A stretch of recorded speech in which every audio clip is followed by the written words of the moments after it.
Henry, James, and Gordon were miserable.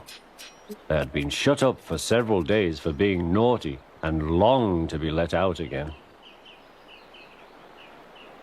At last, the Fat Controller arrived. "I hope you are sorry," he said, "and understand that you are not so important after all. We have a new tank engine called Percy who helps pull coaches, and Thomas and Edward have worked the main line nicely. But I will let you out now if you promise to be good." "Yes, sir," said the three engines, "we will." "That's right, but please remember that this no shunting nonsense must stop."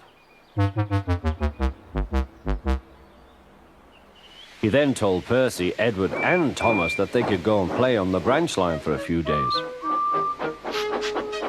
And they ran off happily to find Annie and Clarabelle at the junction. The two coaches were so pleased to see Thomas again. Edward and Percy played with trucks. "Stop, stop, stop," screamed the trucks as they were pushed into their proper sidings.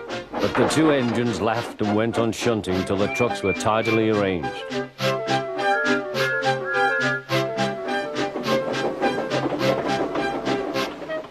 Next, Edward took some empty trucks to the quarry. Percy was left alone. He didn't mind that a bit. He liked watching trains and being cheeky to the other engines. "Hurry, hurry, hurry," he would call, and they got very cross.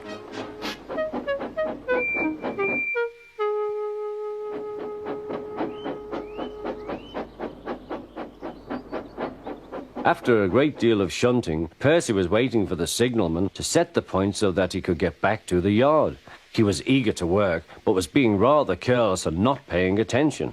Edward had warned Percy, "Be careful on the main line. Whistle to the signalman you are there." But Percy didn't remember to whistle, so the busy signalman forgot him. Percy waited and waited. The points were still against him, so he couldn't move. Then he looked along the main line. Peep, peep! He whistled in horror, for rushing straight towards him was Gordon with the express. "Oh!" groaned Gordon. "Get out of my way!"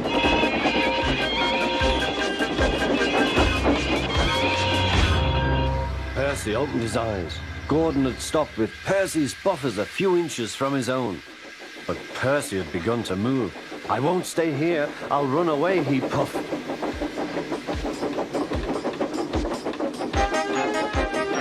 He went straight through Edward's station and was so frightened that he ran right up Gordon's hill without stopping.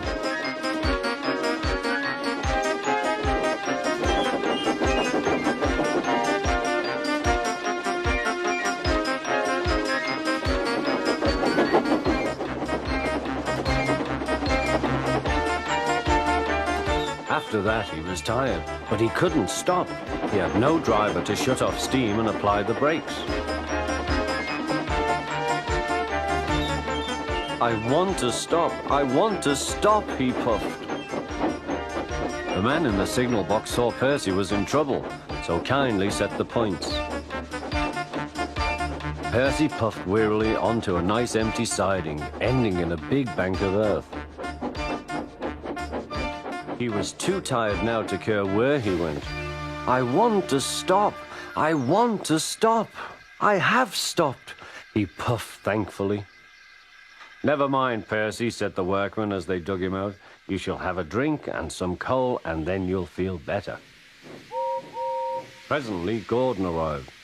"Well done, Percy. You started so quickly that you stopped a nasty accident." "I'm sorry I was cheeky," said Percy. "You were clever to stop." Then Gordon helped pull Percy out from the bank.